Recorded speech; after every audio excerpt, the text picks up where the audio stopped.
Yo les bros, c'est Godji et j'espère que vous allez bien. Nous nous retrouvons aujourd'hui pour la review du chapitre 1067, un chapitre assez léger en information contrairement à la semaine dernière, bien que certaines révélations nous sont faites, comme, tenez-vous bien, le fruit du démon de Vegapunk. Mais pas seulement, on va aussi parler de cet ancien robot que Luffy a trouvé et de son histoire qui nous est partiellement expliquée. Dites-moi en commentaire votre avis sur ce chapitre. Moi personnellement, j'aime beaucoup le rythme de cet arc, c'est vraiment une très bonne surprise, donc j'espère que c'est la même pour vous. Profitez bien de cette review, car la semaine prochaine il y aura une pause, le chapitre 1068 sortira officiellement le 4 décembre, et même si normalement je vous propose toujours une vidéo les semaines de pause, eh bien ça ne sera pas le cas cette fois-ci, parce que je vais bosser davantage sur l'iceberg de One Piece que je vous prépare, donc ça sera une semaine assez calme de mon côté, pour évidemment tenter de vous sortir la masterclass du mois de décembre. Alors les bros, vous êtes habitués maintenant, le petit like, le petit abonnement, hop, on n'oublie pas, c'est rapide et c'est gratuit. Merci beaucoup les bros, cette review va donc commencer après un court placement de produit, alors c'est parti. Bonne vidéo à tous.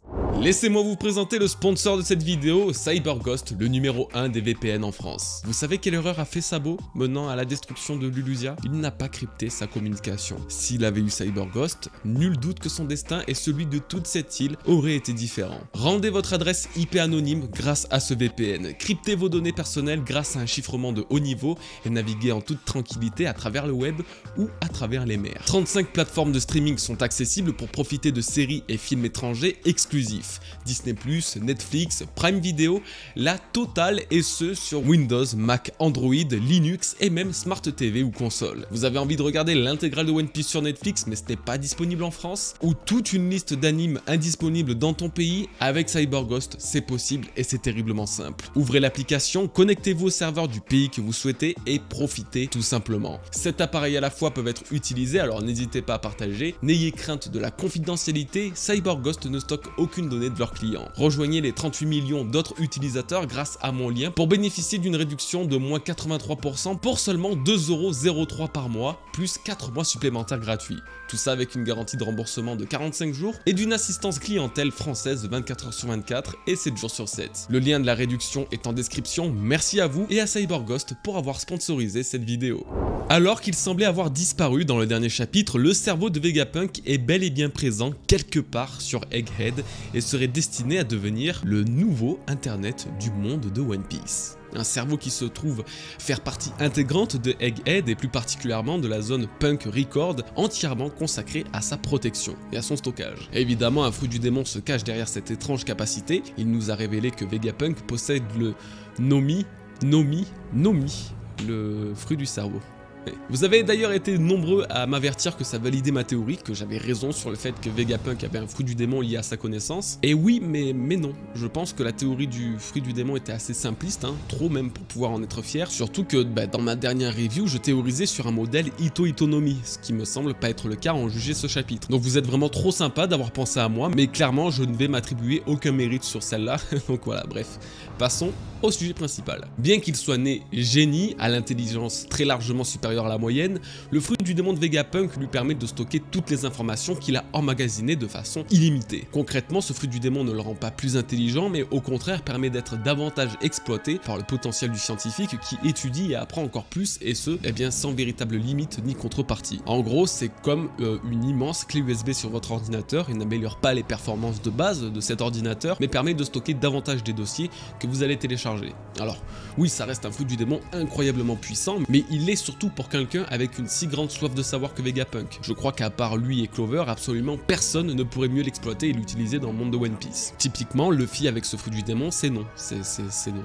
Du coup, le Nomi, qui est par ailleurs un enfer à prononcer, n'augmente alors pas l'intelligence de Vegapunk, mais plutôt sa base de données et l'amplitude de son savoir. Pour plus de précision, Vegapunk explique que Punk Records accumule les nouvelles informations quotidiennes que collectent les 6 autres Vegapunk. Ils sont tous reliés à cette base de données qui ne cesse de grandir, de jour en jour. L'objectif ultime du savant est de développer le Punk Records à un tel point que n'importe qui dans le monde pourrait y avoir accès et y apporter ses propres connaissances. Il y a quand même plusieurs trucs qui m'intéresse dans ce que veut faire Vegapunk de son cerveau, parce que là je sais pas si on se rend compte, mais on parle du plus grand savoir du monde, accessible à tout le monde. Alors on va faire une petite pause, se calmer et analyser un petit peu tout ce qu'on vient de voir. Je vais commencer par la taille de son cerveau qui doit être immense, mais qui explique aussi pourquoi Vegapunk avait un tel crâne dans le flashback d'Ohara il y a 22 ans. On pouvait penser à une appartenance à une espèce spéciale, mais il n'en est rien, c'est que l'effet secondaire de son fruit du démon. Même si on ne sait pas depuis quand Vegapunk possède ce pouvoir et qu'il est relativement compliqué de l'estimer, il semble que ce soit après la découverte et l'analyse des écrits d'Ohara sur Elbaf que le cerveau de Vegapunk a pris une toute nouvelle dimension. En 22 ans seulement, et grâce à l'histoire complète du monde qu'il venait de découvrir, le cerveau de Vegapunk a tellement grossi qu'il est passé d'une taille déjà assez démesurée à quelque chose de monstrueux, devant être carrément stocké sur une île à part. Et j'avoue que le simple fait de me dire que c'est grâce à l'énorme dose d'informations qu'il a découvert de l'ancien royaume, eh bien ça m'a totalement hype. Autre remarque que je me suis fait, on a bien compris que Vegapunk pouvait séparer une partie de son cerveau. Est-ce grâce à une capacité de son Nomi Nomi Nomi qui lui permet de créer des partitions de sa masse cérébrale, ou possède-t-il une réplique du OP Nomi? Après tout, on retrouve un format assez similaire chez l'eau et son fruit du démon. Il peut couper une partie d'un corps sans pour autant l'affecter. Je pense qu'il n'est pas fou d'imaginer que Vegapunk ait réussi à cloner le OP Nomi, tout comme il a cloné le fruit de Kizaru ou celui de Kaido, et que les pouvoirs du fruit du Bisturi lui aient permis la division de son cerveau sans atteindre à sa santé ou à son génie. D'ailleurs, très bonne occasion de rebondir sur le fruit du démon de Kaido. Nous apprenons que si Vegapunk considère la copie du fruit de Kaido loupée, c'est purement et simplement à cause de la couleur du dragon qui n'est pas bleu mais rose. Le scientifique a un tel niveau de perfectionnisme que pour lui, chacune de ses inventions ne doit présenter aucun défaut, aucune faille. Bon, maintenant on en vient à la théorie pure et dure concernant son cerveau et concernant Punk Records qui se veut être en constante expansion, quotidiennement alimenté par du savoir. Je pense que si Vegapunk veut permettre la disposition de son cerveau en libre accès, c'est justement pour prévenir le retour d'un siècle oublié bis. Que plus jamais, maintenant ou dans le futur, le monde puisse être ignorant de son histoire, ignorant de ses origines et de tout ce qu'il a dû faire et subir pour être là où il en est aujourd'hui. C'est finalement un peu ce que cherchait à faire Clover de son côté, après avoir découvert l'histoire de l'ancien royaume. Il estimait que chaque personne méritait de connaître son histoire, et ce, peu importe la nature du passé. Alors à mon sens, c'est un sous-entendu direct que Vegapunk souhaite prévenir le retour d'un deuxième siècle oublié. Son cerveau, ses connaissances, tout serait exploité et utilisé pour que chaque personne au monde apprenne l'histoire sans qu'on ne puisse la faire disparaître, même en 100 ans. Mon avis sur la question, c'est que le projet de Vegapunk est si ambitieux, si important pour l'histoire de One Piece que je ne le vois à aucun moment le faire échouer. Ça, c'est comme un rêve de Mugiwara. C'est l'objectif principal et ultime de Vegapunk pour le bien du monde, et je suis persuadé qu'il va forcément arriver à le concrétiser d'une façon ou d'une autre. À vrai dire, je pense que c'est même nécessaire pour avoir un monde parfait où tout est accessible, de partout, et ce grâce aux travaux du plus grand scientifique du monde. Donc voilà, c'était mon petit instant théorie sur le cerveau de Vegapunk. Dites-moi en commentaire ce que vous en pensez, quel est votre avis sur ce fruit du démon et sur ce que Vegapunk souhaite vraiment en faire. Maintenant, on va parler de quelque chose d'autre, on va parler de l'histoire de l'ancien robot trouvé par Luffy puisque quelques éléments nous ont été dévoilés. En effet, on nous explique que ce robot a été construit il y a 900 ans, soit exactement au début du siècle oublié. Il y a 200 ans, il a commencé à escalader Redline pour attaquer Marie-Joise mais est tombé en panne avant d'être capturé. Vegapunk précise que le Vegaforce, le robot vu en introduction d'Egghead et piloté par Lilith, a été conçu pour reproduire le robot de l'ancien royaume, mais le scientifique n'a malheureusement pas pu créer la même source d'énergie que l'ancien robot utilisait, puisqu'elle semble inconnue pour l'ère actuelle. Bon, petit à petit, ce robot finit par nous dévoiler ses mystères, et il y a encore un grand flou sur la raison de son utilisation et son véritable but, mais on peut peut-être commencer à comprendre son rôle dans l'histoire. Tout d'abord, et comme je le disais, ce robot a été construit par l'ancien royaume en prévision de la Grande Guerre qui les attendait, celle orchestrée par les 20 autres royaumes ennemis. Du coup, on peut facilement imaginer qu'il était destiné à représenter la force armée de l'ancien royaume, capable de combattre des adversaires sûrement de taille similaire. Les 20 royaumes devaient donc eux aussi avoir des colosses, humains ou non, de cette taille. Maintenant, pour quelle raison s'est-il réveillé il y a de cela 200 ans et pour quelle raison s'est-il mis à escalader Redline? Comme l'a très justement noté Robin, et ça c'est une info que nous avons dans le manga, mais ça coïncide exactement à la même période où le roi du royaume Ryugu s'est affilié au gouvernement mondial et qu'il a été admis à la rêverie. Alors du coup, je vous entends déjà, Goji, mais quel est le lien entre l'éveil de ce robot et l'affiliation des hommes poissons au gouvernement? Eh bien, écoutez-moi bien, j'en ai strictement aucune idée. Je ne vois actuellement aucune logique à l'éveil d'un robot et la reconnaissance des hommes poissons par le gouvernement. Ça va, je suis pas Vegapunk non plus, donc calmez-vous, j'ai pas l'intelligence pour ce genre de conneries. Quand je n'ai pas d'idée précise, pas d'explication forcément logique au premier abord, eh ben j'aime bien établir des possibilités qui ont chacune des arguments assez cohérents et convaincants. Commençons alors par la première, le robot recherche quelqu'un qu'il doit traquer. En effet, s'il a été créé par l'ancien royaume pour combattre un adversaire, alors il doit logiquement avoir été programmé pour pour ça, comme les pacifistas qui ont dans leur base de données les pirates qu'ils doivent attaquer, les ennemis et ceux qui sont de leur côté. Du coup, lors de son bref réveil, le robot aurait gardé en tête l'ordre qu'il avait lorsqu'il s'est éteint il y a 800 ans, à savoir de tuer une personne du gouvernement mondial, et plus particulièrement une personne qui y vivait déjà à cette époque. Mon choix s'est alors naturellement porté vers Im, qui je pense est en vie depuis les temps antiques ayant vu la création du gouvernement mondial. Im, mais peut-être aussi le Gorosei, peu importe. Vous voyez le délire. Alors pourquoi cette idée est intéressante? Car le robot, de ce qu'on a vu, avait un air assez belliqueux. Il semblait déterminé à attaquer Marie-Joise, et sauf s'il voulait faire un carnage chez les dragons célestes normaux, je pense que ça serait plus intéressant et logique de le faire viser le Gorosei ou même Im. Pourtant, ce n'est pas ma possibilité préférée, voyons la suite. Le robot s'est activé suite à la reconnaissance des hommes poissons. Dans cette hypothèse, on essaye davantage de faire le lien avec la chronologie. Comme l'a dit Robin, c'était il y a 200 ans que le royaume Ryugu s'est affilié au gouvernement. Et j'imagine pour que ce soit mentionné dans ce chapitre, bien c'est que ça doit avoir un lien. Du coup, ce robot aurait en réalité reposé dans les fonds marins proches de l'île des hommes poissons, expliquant sa présence près de Redline et surtout près de Marie-Joise. Mais ce qui peut davantage confirmer cette hypothèse, ce sont les paroles de Vegapunk, qui explique avoir voulu imiter ce robot en créant le Vegaforce, qui est le robot qui a sauvé les Mugiwara de la noyade. Et c'est très intéressant qu'il s'agisse d'une sorte de copie du robot antique, car on peut l'analyser et comprendre à quoi servait son modèle. De ce qu'on a pu voir, le Vegaforce permet le déplacement dans l'eau, mais également sur terre et dans les airs. C'est peut-être ce dont a été capable le robot d'il y a 900 ans, il serait sorti de la mer comme le Vegaforce, puisque lui aussi était programmé pour voler ou pour nager. Là encore, l'idée que ce robot ait été activé suite au pacte entre le gouvernement mondial et les hommes poissons n'est pas ma théorie préférée, cependant elle reste parfaitement envisageable et ça, on ne peut le nier. J'ai encore 2 ou 3 hypothèses en stock et la prochaine est ma préférée, le robot retourné vers sa source d'énergie. Bon, toujours en partant du principe que ce robot a été programmé il y a 900 ans, soit avant la formation du gouvernement. Il n'est pas logique qu'il aille attaquer le gouvernement au-dessus de Redline, à Marie-Joise, car c'est une théorie, mais de ce qu'on semble comprendre, les Tenryubito ont pris possession de Marie-Joise et du sommet de Redline pendant la guerre du siècle oublié. Autrefois, ce territoire appartenait aux Lunariens. Si vous me suivez bien, vous devez comprendre où je veux en venir. Le robot antique n'aurait peut-être pas forcément eu vocation d'attaquer, en tout cas pas dans un premier lieu, mais plutôt aller se recharger chez les Lunariens. Mais dis-moi, cher Goji, pourquoi aurait-il été se recharger chez les Lunariens? Eh bien, on y vient, le fameux feu éternel que recherche Vegapunk. C'est cette source d'énergie que le scientifique recherche, et c'est cette source d'énergie qui pouvait alimenter l'ancien royaume. Sauf que la notion de feu, eh ben, on l'a pas partout, et c'est principalement chez les Lunariens qu'elle se retrouve, notamment dans leur dos. Qui nous dit que dans la mythologie de leur race, de leur espèce, ce n'est pas eux qui gardaient le feu éternel qui servait à alimenter tout l'ancien royaume. Si on part de ce principe, alors le robot, pensant naïvement que les Lunariens existaient toujours et vivaient en haut de Redline, s'est rendu là-haut pour se recharger et a découvert la présence de ses anciens ennemis. C'est clairement mon scénario préféré, peut-être pas celui qui se réalisera, mais quand même.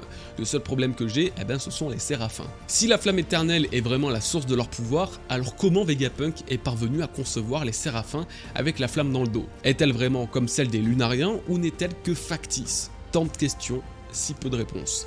Mais voilà, en sachant que les Lunariens et leur histoire ont justement commencé à se dévoiler à Onigashima et continuent encore aujourd'hui avec les séraphins, je trouve pas ça improbable qu'Oda oriente une partie des révélations autour de ce peuple antique et disparu. Malgré tout, il y a encore quelques possibilités à exploiter, totalement différentes de celles que je viens de vous évoquer. Peut-être que ce robot était destiné à détruire Redline. Comme les baleines qui essayent de le faire, il s'est rendu à son sommet car le point faible de ce mur de pierre se trouve sur Marie-Joise, bien protégé par le gouvernement mondial. Je dis ça car j'ai cette impression que Redline est destinée à être détruite, tout comme Marie-Joise, et à plusieurs reprises, surtout les révolutionnaires uniquement qui représentent quand même l'ennemi ultime des Tenryubito, on nous dit que chaque chose possède un cœur, un tel point faible pouvant être rapidement détruit. Le ring de Dressrosa en est le parfait exemple. Bref, là où je veux en venir, c'est que peut-être que le cœur de Redline doit être trouvé pour le détruire. Il s'agirait d'un des objectifs des révolutionnaires, et il y a 900 ans déjà, un robot a été programmé pour le faire en cas de force majeure pour mettre un terme à la guerre. Et en vrai, j'aime beaucoup cette théorie aussi. Pour finir, là il y a véritablement zéro argument, le robot allait récupérer le trésor de Marie-Joise et ou le chapeau de paille géant. Ça me fume vraiment si c'est ça par contre, parce que de grands discours pendant 5 minutes avec plusieurs théories pour que la seule qui tienne la route soit en fait résumer en une seule phrase, ça serait horrible. Bref, voilà concernant ce robot, en tout cas, il semblait représenter un vrai tabou pour le gouvernement mondial à en juger les mots de Vegapunk, et il est vraiment intéressant de noter que malgré toutes les recherches qu'a fait ce scientifique sur le siècle oublié, notamment grâce à la bibliothèque d'Ohara, il n'est pas en mesure d'expliquer l'existence et puis le pouvoir de ce robot, comme s'il faisait partie d'un plan secret recensé nulle part ailleurs et encore moins dans les livres. Ça prouve que malgré son intelligence, il n'a pas toutes les connaissances du monde pour autant. Passons à la suite, la rage de Bonnie et l'arrivée du CP0. Alors pas grand chose à dire en réalité, Bonnie veut se venger de la transformation de Kuma en cyborg et tient Vegapunk en responsable, lui-même le sait, et il semble culpabiliser sans dévoiler davantage la possible histoire que l'on ne connaît pas. Il semble toutefois vouloir lui remettre quelque chose, alors j'imagine que si ça concerne Kuma, il peut s'agir que de sa Bible qu'il portait toujours à l'époque. Peut-être que dedans il écrivait des mots pour sa fille, que c'était son trésor plein de souvenirs, qu'il a remis à Vegapunk avant de perdre totalement la conscience, avec comme objectif de le redonner à sa fille si elle venait eh bien, à chercher le scientifique. Malgré tout, l'objectif principal de Vegapunk actuellement n'est nul autre que de quitter Egghead et il voudrait se servir de Luffy pour cela. Alors c'est très marrant et perturbant de débarquer dans un nouvel arc et que son personnage principal soit déjà autant amical avec Luffy, mais j'aime vraiment beaucoup cette relation. Les raisons qui le poussent à vouloir quitter Egghead sont bien nombreuses. Vegapunk peut vouloir vivre une vie un petit peu plus palpitante qu'actuellement et découvrir de nouvelles choses, échapper aux tentatives d'assassinat du gouvernement mondial ou peut-être utiliser le Sunny comme taxi pour se rendre au royaume Kababaka, là où se trouve Dragon. En plus de pousser la rencontre entre le père et le fils, Vegapunk pourrait ainsi rencontrer les révolutionnaires en chair et en os et peut-être commencer à collaborer avec eux et leur plan de la destitution des Tenryubito. Bon, j'imagine que les Vegapunk nouveau Mugiwara vont aller de bon train, mais rassurez-vous, si Vegapunk rejoint l'équipage, ça sera évidemment que temporairement. Ceci dit, j'aimerais vraiment que ça arrive, ne serait-ce que pour les améliorations qu'il pourrait ajouter au Sunny, au Climatact de Nami ou même au Kabuto de Usopp, et j'en passe. Alors c'est un petit délire de fan, j'imagine, mais au moins vous avez mon avis sur ce sujet. De leur côté, le CP0 arrive enfin sur Egghead, rien de folichon de ce côté, si ce n'est que tous les Vegapunk se préparent à la bataille contre eux. Très clairement, je vois pas comment le CP0 pourrait réussir à faire quoi que ce soit, donc ils doivent avoir un atout dans la manche. Il va sans doute se passer un truc avec eux, mais franchement, quoi? Eh bien là, je sèche. Non, voilà. On verra, je me laisse porter. Et puis c'est pas rien, parce que ça me permet d'économiser du temps pour parler de ce qui est vraiment intéressant, comme par exemple la réaction du vrai Kuma en fin de chapitre. Petit changement de scène vers le QG des révolutionnaires, Kuma, qui était en pleine tentative de récupération par ses alliés, s'est mis à courir sans raison particulière, échappant ainsi à Dragon. Là encore, je ne parviens pas à avoir une seule explication. Premièrement, j'ai tout de suite pensé au parallèle du robot antique justement qui s'est déclenché il y a 200 ans sans raison apparente. Du coup, est-ce que Kuma était en train de nous faire la même?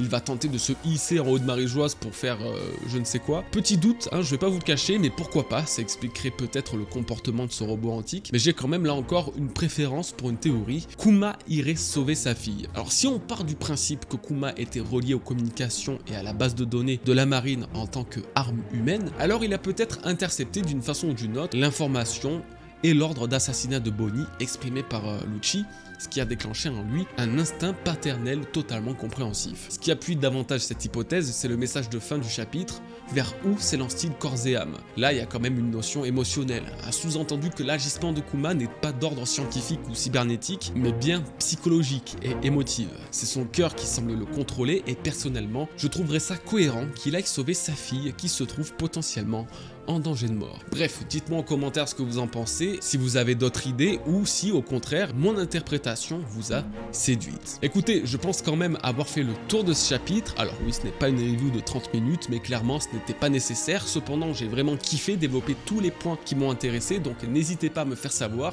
si ça vous a plu aussi tout simplement. Les bros, je vous remercie d'avoir regardé cette vidéo. Comme d'hab, laissez un like ou même disliker si vous n'avez pas aimé. On ne se dit du coup pas à la prochaine, bien que si je me chauffe, on peut faire un petit live autant. Portez-vous bien, prenez bien soin de vous. Peace les bros.